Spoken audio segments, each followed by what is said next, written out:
بسم اللہ الرحمن الرحیم۔ حاشیہ اور شرح میں فرق۔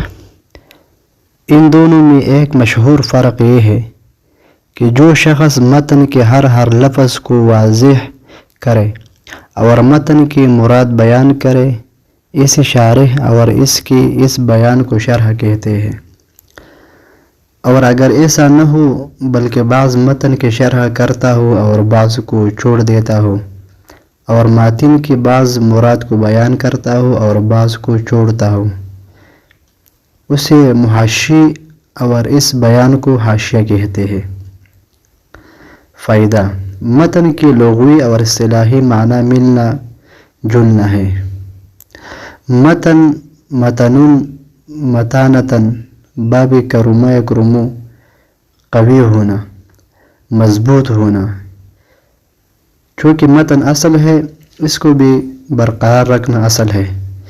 شرح کی بھی دو قسمیں ہیں۔ ایک قسم کی شرح وہ ہے جو خاص اس کتاب کے ساتھ تعلق رکھتی ہے، دوسری قسم کی شرح وہ ہے جو ہر کتاب کے ساتھ تعلق رکھتی ہے۔